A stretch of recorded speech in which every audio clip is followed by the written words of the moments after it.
A very good afternoon, everyone. Please take your seats so we can begin our session. Thank you so much for joining us at the Doha Forum's Global Health Panel on Navigating Disruptions to Global Health Financing, co-organized by the Middle East Council on Global Affairs and the Gates Foundation with support from Qatar's Ministry of Foreign Affairs. My name is Folie Batibo from Al Jazeera English, and it is a great pleasure to moderate this very crucial and timely discussion here at the Doha Forum. Across the Global South, countries are facing sharp aid cuts, tightening fiscal space, and increasing strain on essential health services, especially primary care, maternal and child health, and disease prevention. So how do countries hold the line when the money is drying up? And more importantly, how do they build resilient systems on their own terms when the financial foundations they've relied upon for decades are shifting? That is going to be the themes and the questions that we'll be exploring in our panel discussion in just a moment. But before I introduce our distinguished panelists, I'd like to please invite Mr. James Carty, Deputy Director for the Middle East at the Gates Foundation, to deliver opening remarks. James Carty.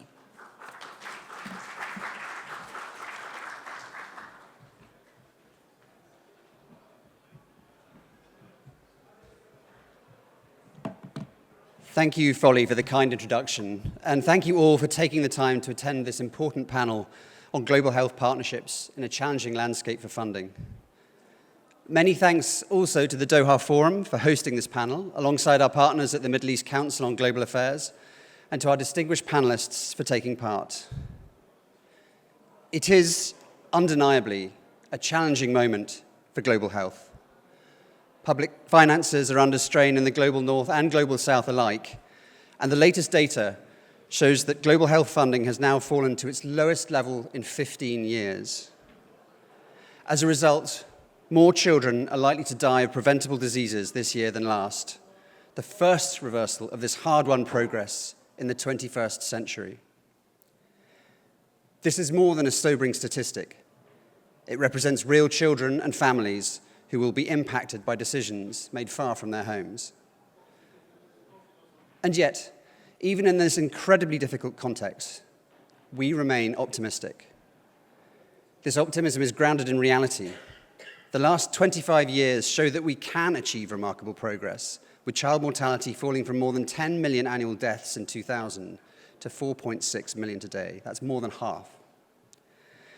At the Gates Foundation, we truly believe the next generation can grow up without having to worry about TB, malaria, HIV, or other infectious diseases. And there are three key reasons that underpin this belief. Firstly, the accelerating growth of global South leadership and ownership is driving health agendas and policies better suited to local contexts. After all, long-term success is only sustainable if it is driven by the countries and communities themselves. The Doha Global South Health Policy Initiative is a key partnership for our foundation with Qatar, which looks to drive forward exactly this sort of Global South leadership. Through the support of Qatar's Ministry of Foreign Affairs, QFFD, and the Middle East Council, the initiative brings together Global South countries with common health challenges, enabling them to exchange context-specific solutions and develop approaches that achieve greater impact for their communities. Somalia is a key partner in this initiative, and I'm very pleased to have His Excellency Dr. Ali Haji Adam Abu Bakr, Minister of Health and Social Care, join us for this discussion and share his valuable insights.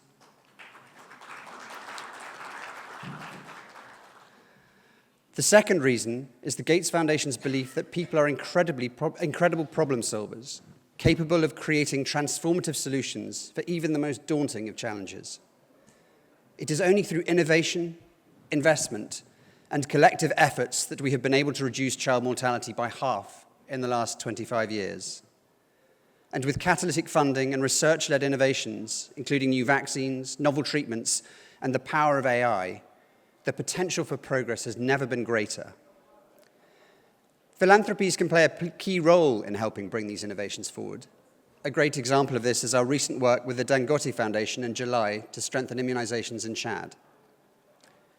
This is not just an investment in vaccines and health systems, but rather in the children and future of Africa.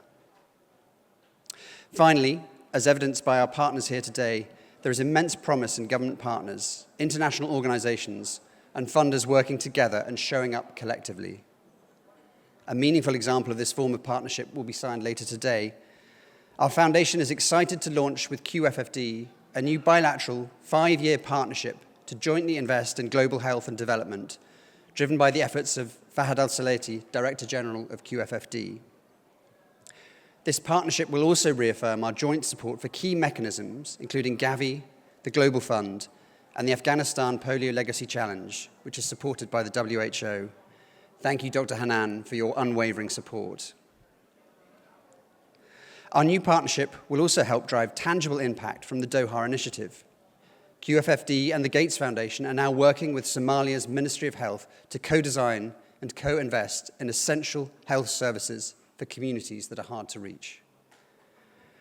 This is just one example of how strategic partnerships can help unlock greater impact, allowing us to rise together and meet the moment. Thank you all again for taking part in this important discussion and for sharing your valuable perspectives.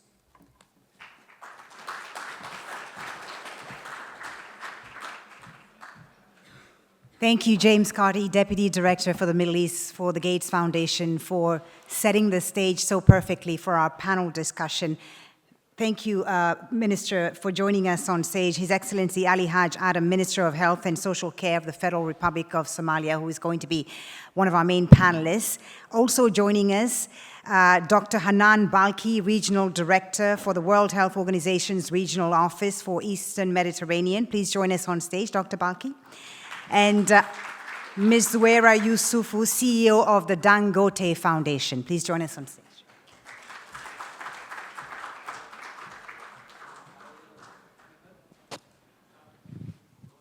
Thank you. Thank you all very much for being here. Thank you for this very important discussion, isn't it, at a time when we're seeing so many shifts around the world, especially when it comes to funding, aid cuts around the world, which has a huge effect, of course, and huge impact on health services across many regions of the world, Sub-Saharan Africa, one of them. Minister, let me start with you if I can. Somalia, of course, has faced decades of overlapping crises, from conflicts to climate and public health crises, of course. With these donor cuts since 2025, what has been the single most damaging impact for essential services in your country, and what have been some of the tough trade-offs that you've had to make?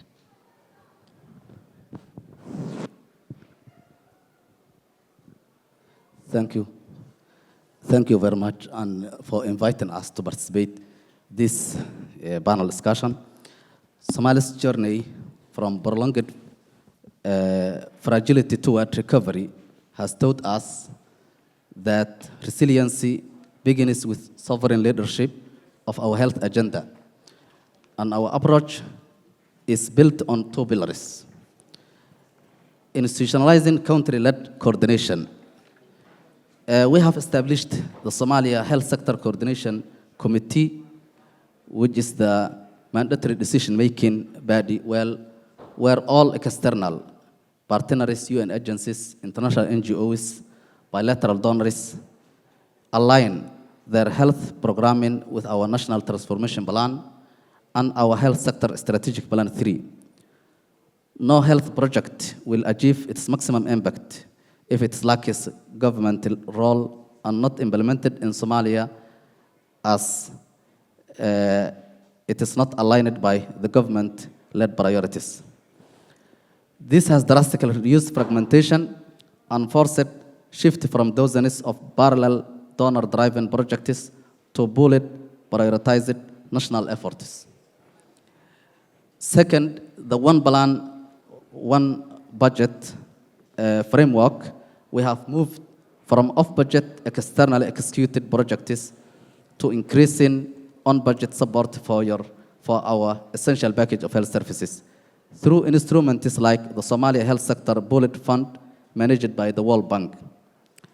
We are demonstrating that fiduciary governance and transparency are possible even in the complex environments. This allows us to direct resources to our core priorities, which are maternal and child health, infectious disease control, and building our primary health care backbone. The result become that partners are now investors in our plan, not implementers in their own. So, Yeah. yeah. Thank you, Minister, for that. And I'll ask you a bit more about domestic resource mobilization in just a minute and how you're achieving that in Somalia. Ms. Yusufu, let me come to you. The Minister there mentioned the important role of the government in making sure that these essential health services continue to function despite the cuts, despite the decrease in foreign funding. The Dangote Foundation sits at the intersection of philanthropy and industry, of course. How can philanthropy deploy catalytic funding to protect these essential services in countries in sub-Saharan Africa, whether Somalia or Nigeria or elsewhere, while also ensuring that governments remain firmly in control of the long-term delivery of these projects? Thank you very much, Fuli, for the question, and thank you for inviting us. I think the seismic shift, or how it felt when USAID funds were disrupted, created a first, let me call it a first wave of stress and worry. Now, the reality is, you know, USAID was spending about $60 billion a year around the world. There is no foundation, there's not philanthropic money to replace that $60 billion. So immediately the key is, so what can we do? How do we reorganize? How do we reprioritize? How do we think about longer term investments in health? And how do we make sure that the private sector is playing its own partition? In Nigeria, we've done this before, right? So the Aliko Dangote Foundation was there when the Ebola crisis happened. We were the first there with the first, EOC, with the first $3 million for the Africa Union Solidarity Fund. When COVID hit, same. We, galvanized the private sector together, raised over $100 million in 3 weeks, and found, ways to support the government as the crisis happened. When HIV, we have a platform where all the private sector supports the work to fund HIV drugs. Of course, PEPFAR was there, and so we were a little more reliant on those funds. But now that PEPFAR is gone, then we need to, fall back on ourselves. So I think the key is managing private sector interventions in a way that we are a supportive arm to our government. We're not ever going to be able to replace, nor do we want to, replace government, but we're here to bring support to what the government is doing. The biggest challenge is, working to build resilience in the system. So it's easy to do, one-offs. Let's get some money and let's just throw some money to the problem and we solve it immediately. But the longer-term work is, how do we work with WHO? Yeah. So we have a new partnership, for instance, with WHO Afro. There's a new head in that particular office. Our view, the Aliko Dangote Foundation, is how do we work with them in all the countries where we work so that we're supporting the work that WHO is doing in health on the ground in those particular countries. So leverage is the key. Right. We will never have enough money to do everything that needs to be done. Right. We also are very aware that replacing a $60 billion annual gap is not something that is readily doable. But I think it's about partnerships and about expanding who we call private sector. There's a very finite number of structured private sector enterprises that are also doing philanthropy. How do we expand the pool to have smaller SMEs? Private sector just means that you're, not government, and you're doing a business and generating money. You don't have to be a gigantic conglomerate. You don't have to have millions of dollars to contribute, but how do we use the whole private sector in Africa to really support the work towards health? So that's what we're doing. Great. Thank you so much for that, Ms. Yusufu. Dr. Balki, WHO is often expected to step in when the funding collapses, right? So how are you balancing emergency gap filling with the long-term strategy that Ms. Yusufu was talking about, long-term strengthening strategies, especially when it comes to things like maternal and child health? How do you find that balance? Thank you very much, and it's a true pleasure to be on this platform with His Excellency and a dear colleague and yourself, and with an amazing audience. I think the WHO is a member state organization, just to reframe, because it seems like there always seems to be a bit of a, maybe not a full understanding of the scope of our work. It's a member state organization of 194 member states where we do work all the way from normative and guidelines to fully operational on the ground in the countries, all the time, all around the year, with every single country wanting, of course, that type of collaboration, depending on that country's need. So, for example, if a specific country was in a very, let's say, peace state, we're working with them on their guidelines, on their framework, on their governance, accountability, patient safety, and so on. And in fragile countries and countries with conflict, we're very operational on pre-placing emergency kits, for example, ensuring that emergency or EMTs are deployed to the country, to the areas within the country, like we did in Gaza, supporting main public health functions, such as the polio immunization program that happened in Gaza 3 times in the middle of a war, where we vaccinated 1.5 million children, of course, with UNICEF, the public health, or the Palestinian Authority, and the Red Crescent, and UNICEF, and Gavi. So our work is always, we're very agile when it comes to the type of work we do with our member states. And I want to agree with the panels that, again, we have to be guided by the member state itself. His Excellency, whom I work with very, very closely, with, as well as the other ministers of health in the 22 member states that are under the EMRO region, we need to better understand their needs at the time, and we, of course, and we can advise and we provide guidance for them. At the same time, we're instilling more robustly today the fact that we, and I say it as I am right now, very bluntly, how can we wean you off of the organizations? How can we make you as a member state totally independent of the entities? So in that in mind, then health starts becoming a discussion of how is health an asset, and what are you going to do for the long run? And I've actually crafted 3 flagship initiatives, which maybe we can talk about a bit later, on exactly that. So it's about access, health workforce, and substance use, but within it is embedded capacity building at the country level. Right. Well, let's talk about that, capacity building at the country level. Minister, Dr. Balkhi talked about making member states more independent. And the solution, a lot of people cite, is domestic resource mobilization, mobilizing those domestic resources that exist within your country to address the gaps and deal with these issues. How are you doing that in Somalia? What realistic options are you considering right now without necessarily harming other sectors of your country and its economy? Thank you. And the transition from humanitarian silos to sustainable primary health care model requires a fundamental shift in the type of partnership we have with the international community. And financially, we need predictable multi-year financing that is flexible. The constant cycle of annual humanitarian appeals is antithetical to building systems.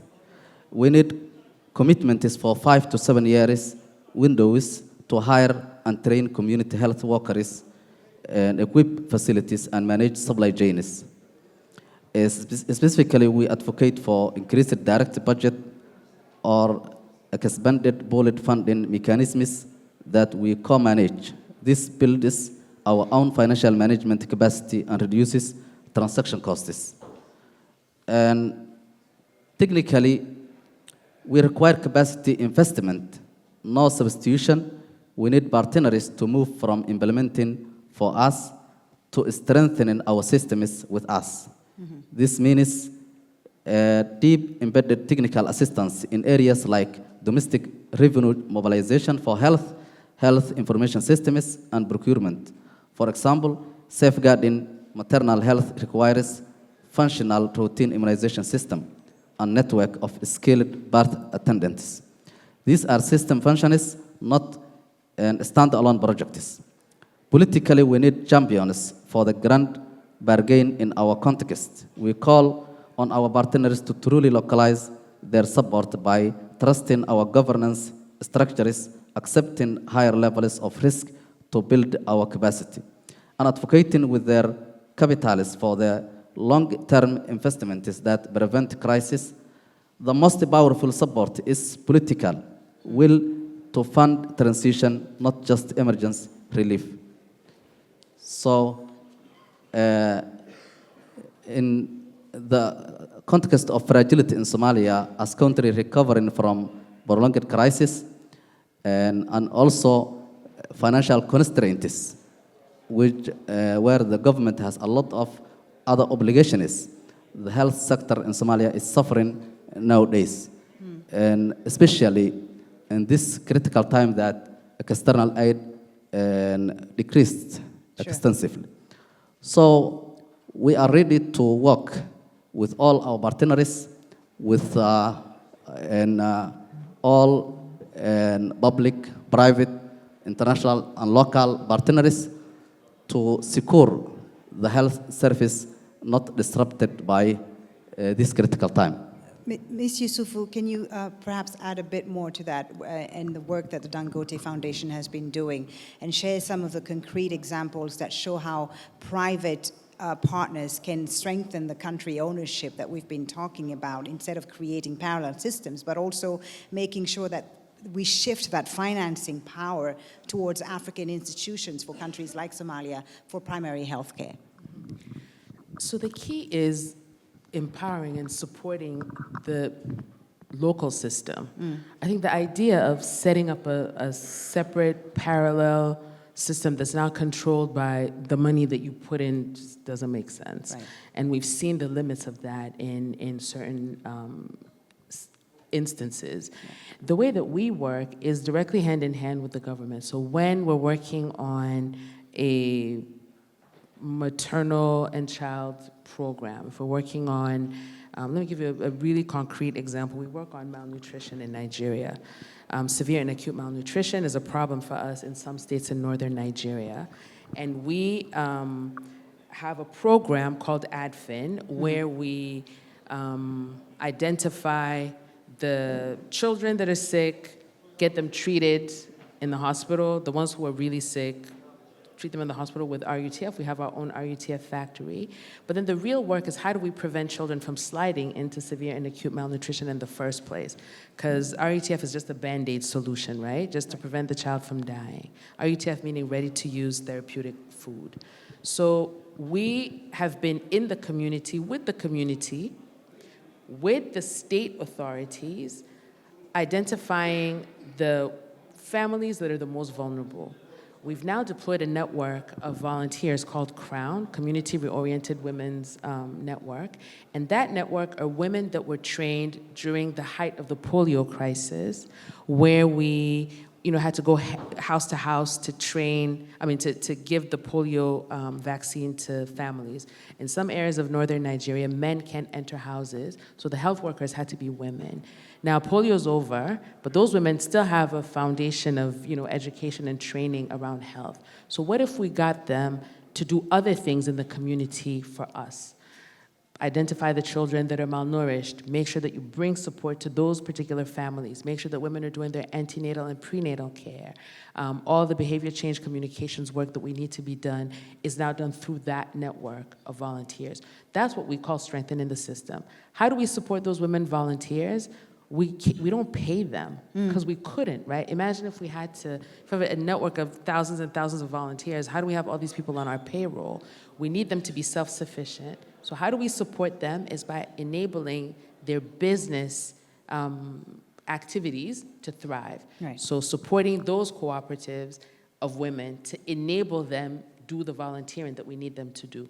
To me, that's a perfect example of how we help develop the system and then they run with it. Yeah. We don't want any children to show up malnourished in the primary healthcare center that require RUTF. So how do we break that transmission of extreme poverty down to So that's what these Crown volunteers are helping us to do. So this is something that, when I say the private sector supporting Right. the system, a lot of our funders of these Crown women are business people in that particular community. Absolutely. Right. Absolutely. So you see, if the system doesn't become localized, it doesn't work. So somebody coming from outside, if we look at how we've been treating severe and acute malnutrition in Nigeria over the past 15 years, the system was you bring RUTF, you give it to the sick babies, they get the RUTF, they get better. Boom, Yeah. and end of story. Everybody claps for themselves, feeling satisfied that they're done. Right. But the reality is those babies go back to that same house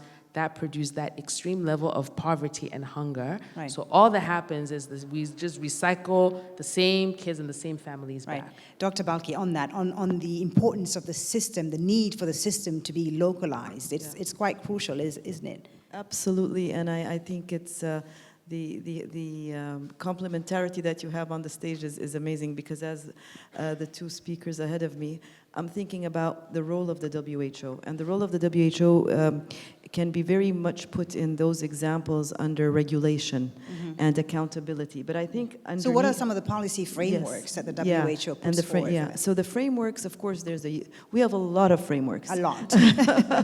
A lot of frameworks and a lot of guidelines, and I think eventually it's important that, and I was part of developing some of those frameworks when in my previous life as an infection control person, and there was one point where I said, my God, who's going to dissect all of this, and who's going to understand the details in these guidelines? And that's also core to what we do in WHO, is to work with our member states to understand the guidelines and to understand these frameworks, and how can they be incorporated into the governance system of the Ministry of Health.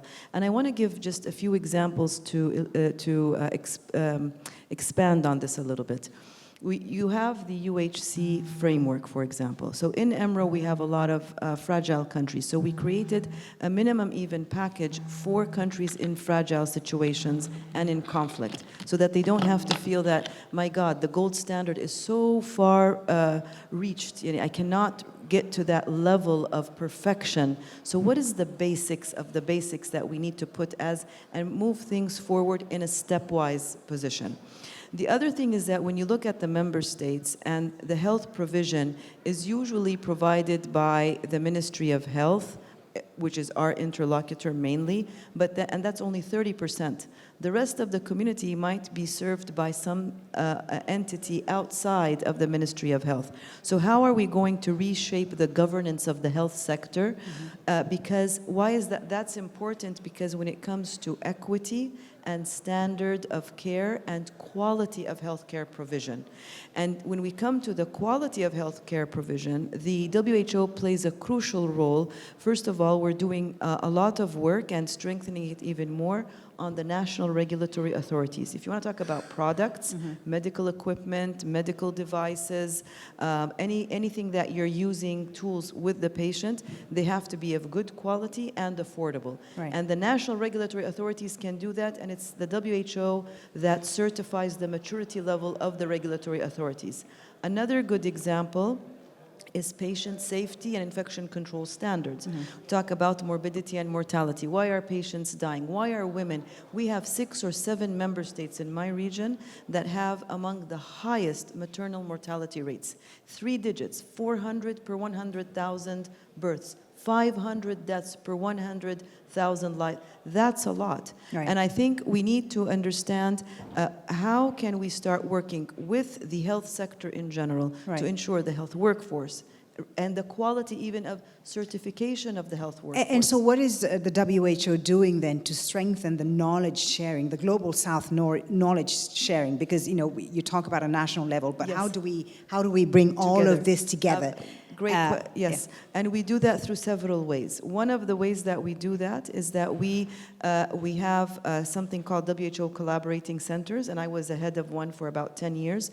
And in those WHO Collaborating Centers, we create those networks that can bring that expertise from these collaborating centers to the Ministry of Health to ensure that they can establish what is needed from governance and guidelines, training and practices, and even support sometimes in laboratory services. So we do that through WHO collaborating centers. Number two, we're creating a pooled fund now in the EMRO region, where we're establishing, similar to what PAHO has, where we can create a revolving fund that we will start... PAHO, the Pan American Health Organization. Yes, for those PAHO, who yes, don't- sorry, the who don't know Americas, it, the EMRO, the Americas. Yeah. And how can we actually start bringing the production capacity within the EMRO region, and probably Afro, because we find ourselves as a brother and sister, from this region, so that the production of the manufacturing products is actually at a cheaper price, yet we have the right regulatory authorities to make sure that they are quality medications. So we have that we're establishing in the region as well.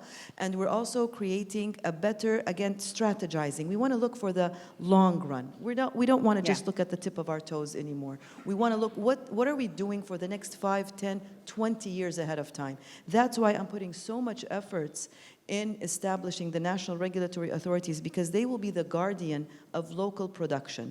Now, once the local production is up and mature, and the regulatory authority in that specific country is up and mature, they will have the ability to share their products, not only internally, but externally with other countries. So we want the complementarity of production, and that production is also gearing or focused on areas where is needed most to achieve our SDGs. So for me, it's like this big puzzle of, we want access to be more robust. We want it to be from the countries. We want it to be safe and accessible. And we want it to be effective medications. Right. So in working with the member states, I found even in the countries of most conflict and hardship, they are extremely excited about this agenda, and they're very keen to work with us on it. Okay. Minister, looking forward, looking ahead, where do you see the strongest potential for South-South or even Gulf partnerships to build this resilience that's needed today in a country like Somalia? Thank you. I thank also Dr. Hanan, and actually WHO, as she told, supports us in strengthening the regulatory agencies in the country, like National Medical Drug Regulatory Authority. So, thanks to Dr. Hanan. As I come to your question, and the greatest opportunity lies in programmatic win-win collaborations that respect our ownership. So we see Gulf and South-South partners. We see immense potential in 3 areas. And number 1, infrastructure for resilience. Partners from Gulf understand large-scale infrastructure. We seek partnerships to build an equipped network of resilience, solar-powered primary and secondary hospitals that can withstand climate and operational shocks. Cooperation from our Gulf countries still now exists. As example, Qatar Charity works in Benadir Hospital in the neonatal ICU, and also King Salman Center works in dialysis center in Mogadishu, and functionalizing the National Blood Bank in Somalia. So the cooperation and partnership is there, but we wanted to increase this for the service delivery and for development of the health sector capacity and resilience in the future. Number 2, digital leapfrogging. We don't need to replicate legacy systems. With partners from regions that have pioneered digital health, we can deploy integrated digital health platforms for patient records, disease surveillance, and telemedicine across our vast territory. Number 3, knowledge and capacity exchange. We seek triangular cooperation, for instance, with Gulf partner financing and an emerging economy like Egypt, India, and Rwanda, providing technical expertise in training our health workforce or managing pharmaceutical supply chain. So, regarding private and philanthropic actors, our message is clear. We are welcoming them and we appreciate their role in Somalia, but they must integrate. We are establishing clear regulatory frameworks and compact models. Philanthropic foundations can fund innovative pilots, but with clear path to scale within our national systems. Private providers who deliver significant portion of care must be part of our regulatory reporting and quality assurance framework. We are creating incentives for private investment in the health, manufacturing, and logistics, but under national stewardship. We are not blank canvas, we are architects of our own future, and all actors must build on our blueprint. Thank you. Ms. Yusufu, that's very, yeah. A round of applause. That deserves a round of applause for sure. Thank you, Minister. You would like to add to that, Ms. Yusufu? Thank you, Minister, for saying that. I think this is the actual message, right? Africa and African governments are in charge of our destiny, and we want to work with people. We want people to come and support us on our continent, but we want you to come and support us in the way that we need to be supported, that we can actually take ownership of that support. So thank you for saying that. Yeah. So let me ask you, Ms. Yusufu, and I'm going to put you on the spot probably, because you, of course, have advocated for more South-South partnerships. So what is one high-impact partnership that the Dangote Foundation would be ready to launch to reduce this reliance on traditional donors and promote this South-South partnership that we keep hearing about? So I'll say that right now we've established a mechanism during the COVID pandemic called CACOVID, Private Sector Coalition Against the COVID-19 Pandemic. That was an eye-opening moment, by the way, because we realized that we were on our own, right? There was no help anywhere. Everybody was in the exact same struggle, so we had to rely on ourselves. But it was also a huge realization that everything that we were even trying to do was procure things that weren't even available to us. So imagine that we had money, but we couldn't get test kits, we couldn't get ventilators, we couldn't get CPAP. We couldn't find any of the things because the people who made those things had them for their citizens. So one of the results of that COVID pandemic is even the government of Nigeria has set up an entire team to look at how do we manufacture health-related products, whether it's saline solution, needles, all the way to vaccines in Nigeria. So some of the partnerships that we're working on is how do we work on bed nets? Right? We've been relying on other people to bring us bed nets forever, but we can make bed nets in Nigeria, in Africa. Why can't we make our own bed nets? But then if we make the bed nets, then who's going to offtake them? The offtake mechanisms are global. Right. So how do we localize those? How do we make the African private sector and the African governments buy those things that will be manufactured in Africa? So in terms of a concrete setup, the concrete setup that we have right now is CACOVID. Now, we've tried to change the name because COVID is over, but that private sector group is still there. We still meet, it's still active. And one of the things that we've been discussing is what else, how do we redeploy people's energy and capital towards some of these investments in manufacturing some of our local products. Great, thank you. Dr. Balki, I'll ask you one final question before we take some audience questions on, your piece of advice to Global South countries on strengthening the financing that we've been talking about and on strengthening the health systems. What is one piece of advice you would give today to strengthen this collaboration of Southern nations? I think one advice and one endeavor that we need to embark on is how can the South depend more on their diaspora to be more effective in innovative financing. And I think that would be very important because the passion is there. I think what we usually say maybe in our culture is that nobody's going to care for a country or the individuals but the own people of that country and the individuals. And then I'm not speaking about pure nationalism here because that took us into dark places during COVID. But I think there's a huge diaspora, at least from the Emerald region. I'm pretty sure also in the rest of the continent. There's a phenomenal diaspora that are willing to help, but we need to figure out the ways of engaging them. And it goes back to the trust and the accountability on the money flow. The trust in the money flows and the transactions becomes a bottleneck if it's not done well, and then it just stops. But if it works well, then it can do wonders for these countries. And I think that that's something that we need to start thinking about even more, to do exactly what Ms. Yousfi was talking about. There are major opportunities, and I think we just need to start pushing for them, talking about them, and sharing them. Thank you so much. Thanks to all three of you for a very rich conversation, rich discussion. Thank you for your insights. We're going to take a few questions from the audience, maybe one or two questions. Okay, we're going to start with a young lady in the second row. If we can give her a microphone, please. Thank you very much. Please keep your questions brief so we can take as many as we possibly can with the few minutes that we have left. Absolutely. Yes. Thank you. I'm Karine Ulyssi, representing my own foundation in Haiti.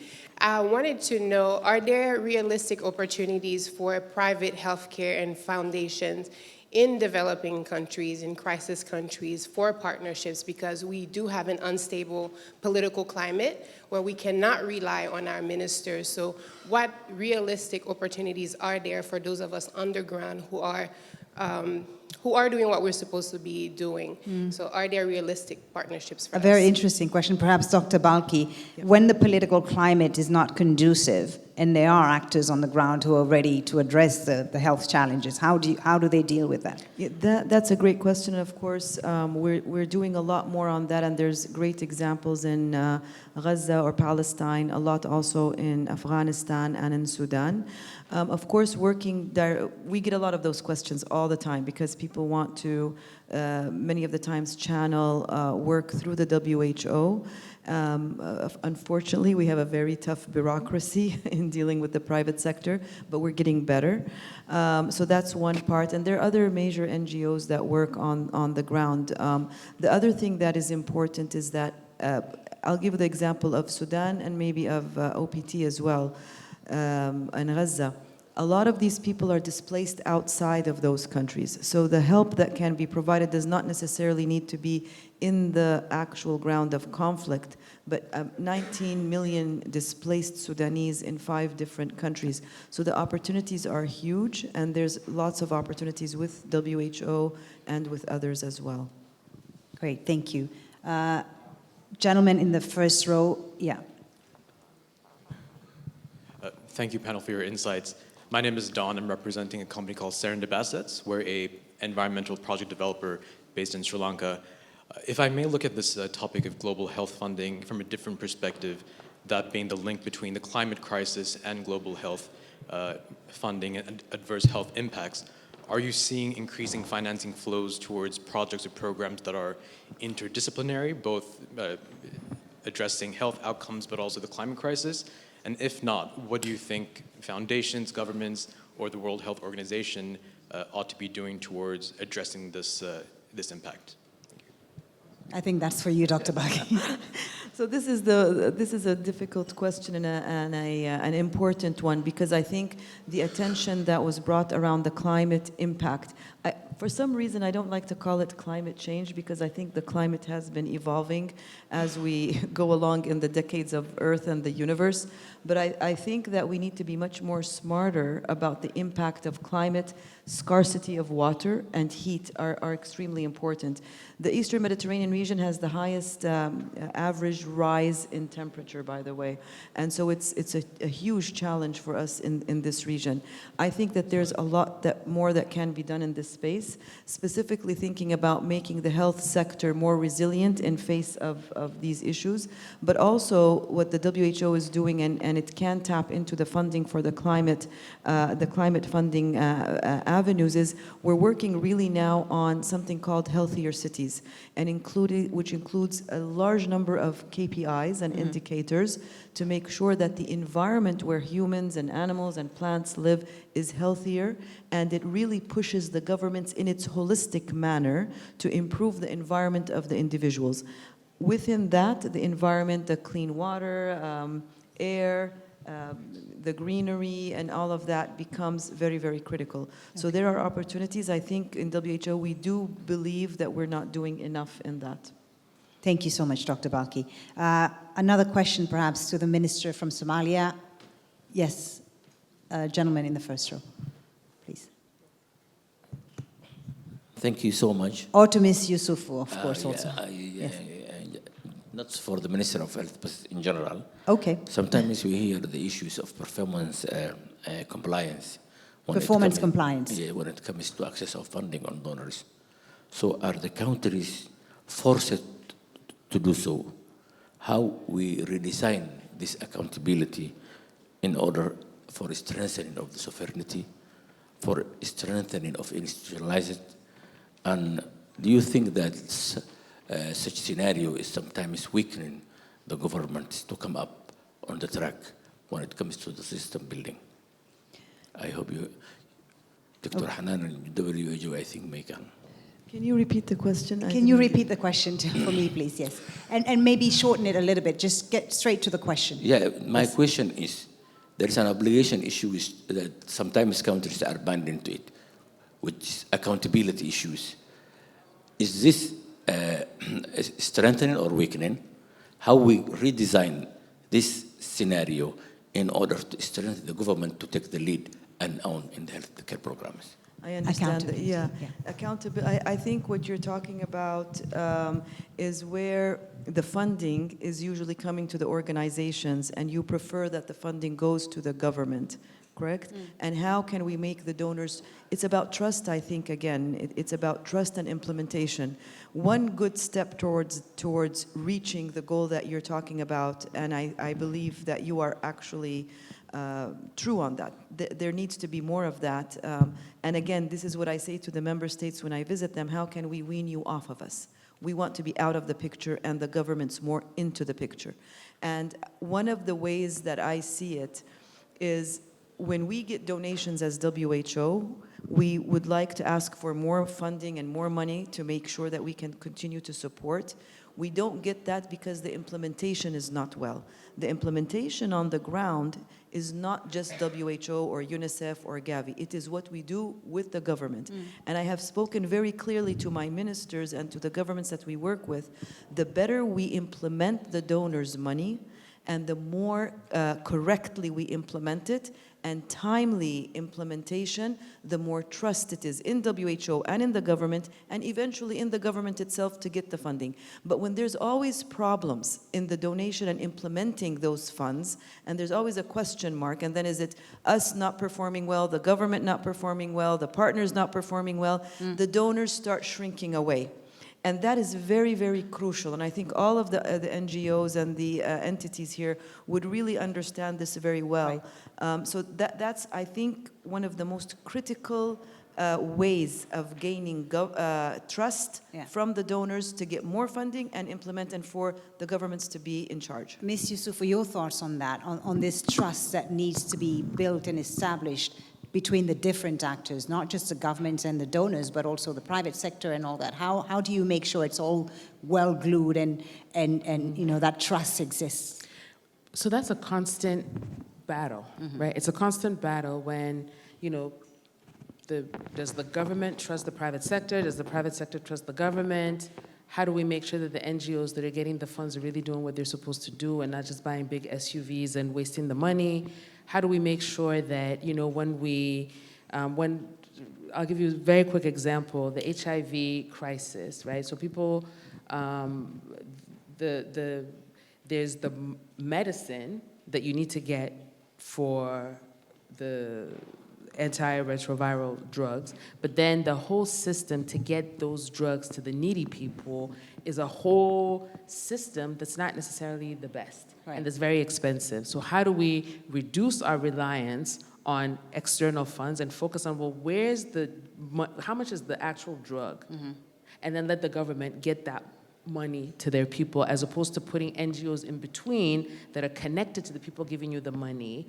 And then that's what this gentleman is talking about, where the trust gets broken because the donor gave you the drugs didn't get to the patients or got there in a very expensive manner that's not cost-effective. Let's ask quickly the Minister for his thoughts about this, on this issue of trust between the different actors on the ground. And yes, and as a fragile country, this is an issue, not only in Somalia, but we were trying recent decade to build our public financial management and and in the trust of our partners. And a lot of steps to build the governance and to build the public financial management and to build the trust is on the ground. Okay. We will try our best to strengthen that steps. Great, thank you so much. We're going to leave it there, unfortunately, because we're way out of time. Thank you so much for your insights, to our panelists, for their candid insights, of course, their leadership, your commitment as well to strengthening health systems across the Global South. Please, a round of applause for His Excellency Ali Haj Adam, His Excellency Dr. Hanan Balki, and Ms. Zuwaira Yusuf. Thank you all for being here. Enjoy the rest of your day at the Doha Forum. Thank you.